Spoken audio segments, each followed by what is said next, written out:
मित्रांनो, अकबर बिरबल गोष्ट क्रमांक 46 मध्ये तुमचं मनपूर्वक स्वागत। आजच्या गोष्टीचं नाव आहे स्वर्ग। बिरबल ज्या ज्या वेळी कुठल्या प्रश्नाची उकल करत असे किंवा एखाद्या खटल्याचा निकाल लावत असे त्या त्यावेळी देवांचा, स्वर्गाचा, नरकाचा असा काहीतरी उल्लेख देत असत। एके दिवशी तो असंच एका स्त्रीवर एका पुरुषाने म्हणजे तिच्या नवऱ्याने केलेल्या अत्याचाराबद्दल निकाल लावत होता। त्यावेळेस त्याने उदाहरण दिलं की ज्या ज्या वेळी स्त्रीवर अत्याचार होतो त्या त्यावेळी त्याला अगदी स्वर्गात सुद्धा स्थान मिळत नाही, तर त्याला नरकातच जावं लागतं, असं काहीसं तो सांगत होता। त्यावेळेस त्या खटल्याचा निकाल सगळ्यांच्या मनाप्रमाणे लागला आणि ज्यावेळेस तो खटला मिटला गेला, आरोपी पकडला गेला, सगळी शिक्षा सुनावली गेली, त्यावेळेस बादशाने बिरबलाला विचारलं, अरे तू तुझ्या प्रत्येक खटल्यात स्वर्ग, नरक, देव असे काहीतरी संकल्पना सांगत असतो, तुला वाटतं का हे सगळं खरं असेल म्हणून?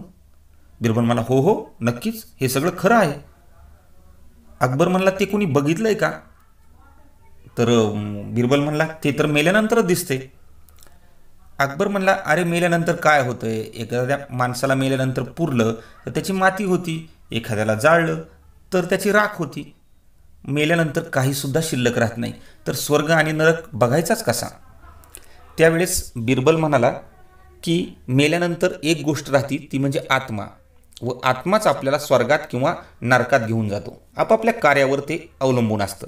तुम्ही जर पुण्य केलं असेल तर स्वर्गात जाल, तुम्ही जर पाप केलं असेल तर नरकात जाल। अकबर म्हणाला, मला काही खरं वाटत नाही, तू एक काम कर, आम्हाला स्वर्गच दाखव। आता बिरबल म्हणाला, मेल्याशिवाय स्वर्ग आणि नरक दिसत नाही। अकबर म्हणाला, ते काही एक नको सांगू, तू हुशार आहे, तू कुठलाही मार्ग शोधून काढ, पण मला आणि या दरबारातल्या सगळ्या मंडळींना तू स्वर्ग दाखवायचा म्हणजे दाखवायचाच। आता बादशाचा आदेश होता आणि तो थोडासा चिडून दिलेला होता, त्यामुळे माघार घेणं शक्य नव्हतं। बिरबल म्हणाला, ठीक आहे, तुम्हाला येत्या 8 दिवसामध्ये मी तुम्हाला स्वर्ग दाखवतो। बिरबल घरी गेला। घरी गेल्यानंतर चिंतेत पडला।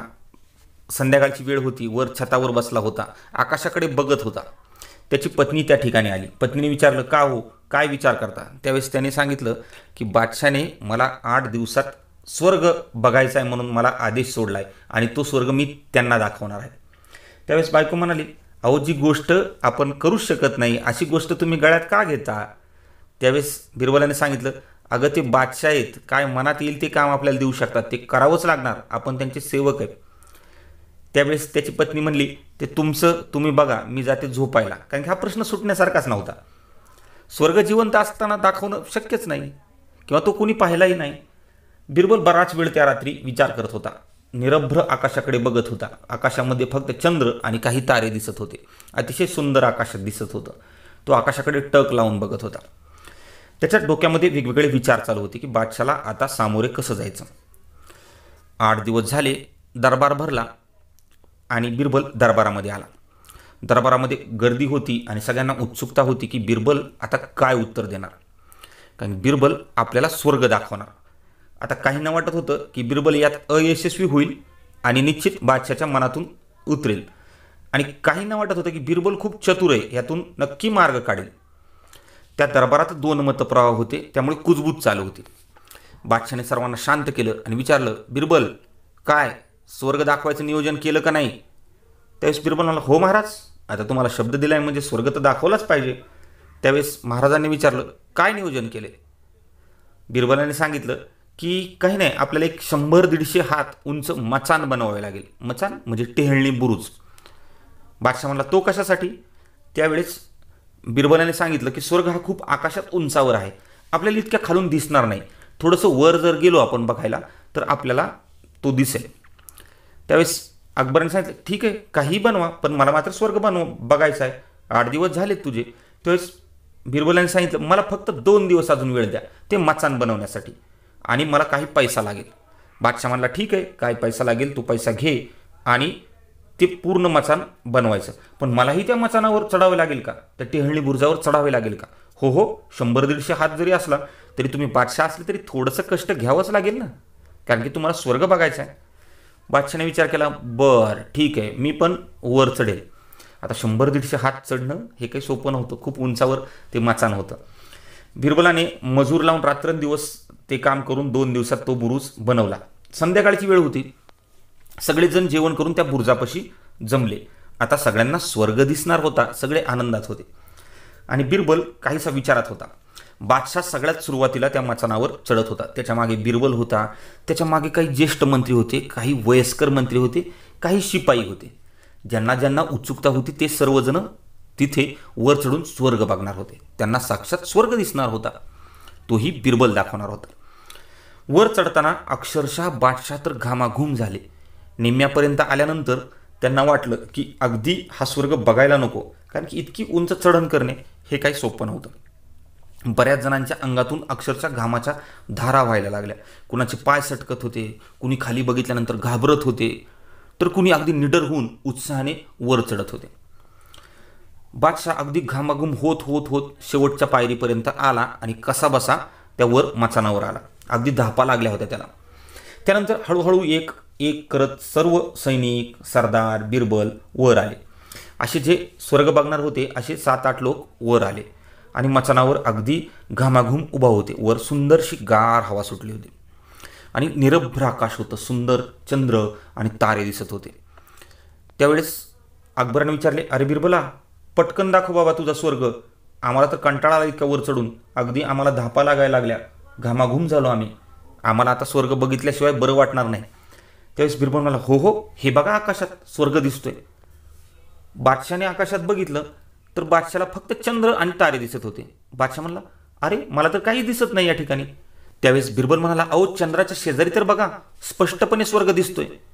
त्यावेळेस बादशाने बघितलं, काही दिसत नव्हतं. त्यावेळेस बादशाचा चेहरा बघून बिरबल म्हणला, अहो डाव्या बाजूला बघताय बादशाह, तुम्ही उजव्या बाजूला बघा. उजव्या बाजूला तुम्हाला तो स्वर्ग निश्चित दिसेल, चंद्राच्या उजव्या बाजूला.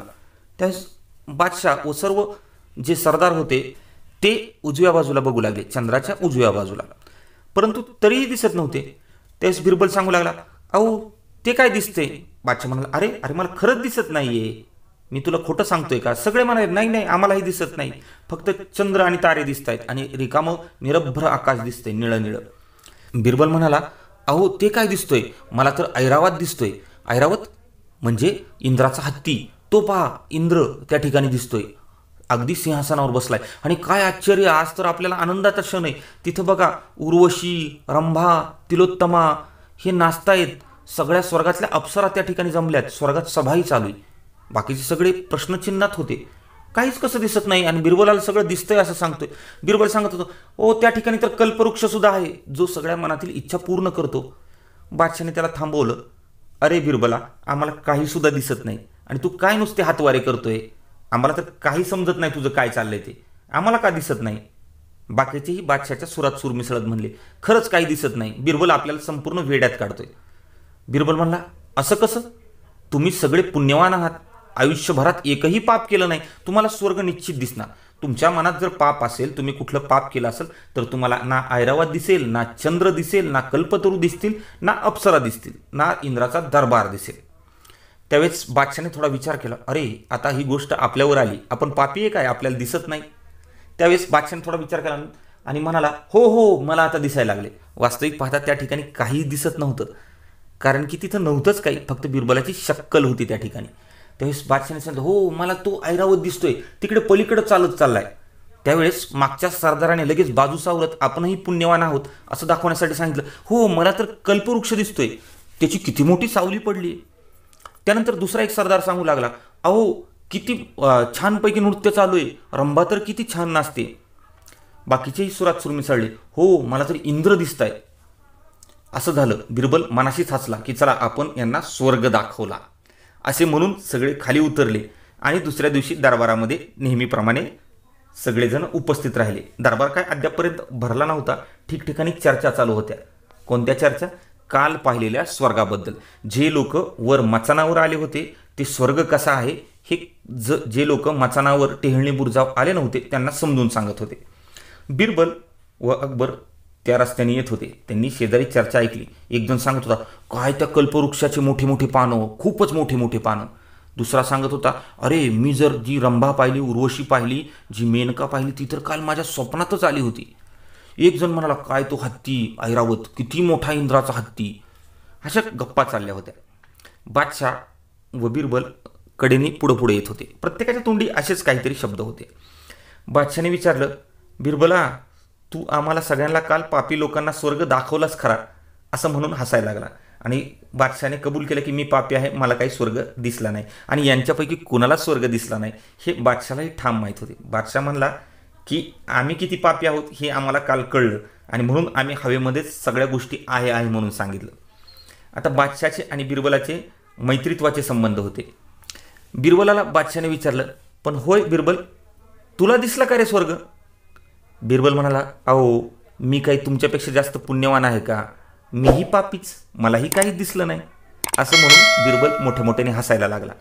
आणि बादशाह म्हणला, हे बघ, मी आजपासून तुला काहीही गोष्ट दाखव म्हणून विचारणार नाही. आणि दोघेही जोरजोरात हसायला लागले. आणि हे स्वर्ग हे प्रकरण बादशाहच्या आणि दरबाराला पूर्ण हसवणारं ठरलं. आणि कालांतराने सगळ्यांनाच कळलं की आपण पापी आहोत, त्यामुळं आपल्याला काही स्वर्ग बघायला मिळाला नाही हे बिरबलाने आपल्याला पटवून दिले. अशा प्रकारे एका अवघड गोष्टीतून बिरबलाने आपली सुटका करून घेतली आणि सगळ्यांना, खोटं बोलणाऱ्यांना एक स्वर्ग दाखवला. ही गोष्ट तुम्हाला जर आवडली असेल तर आमच्या आठवणीतील कथा या यूट्यूब चॅनलला सबस्क्राईब करा. आणि बिरबलाच्या चातुर्याच्या, हुशारीच्या कथा अजूनही ऐकायच्या असतील तर शेजारील बेल आयकॉनच्या बटनावर निश्चित प्रेस करा. धन्यवाद.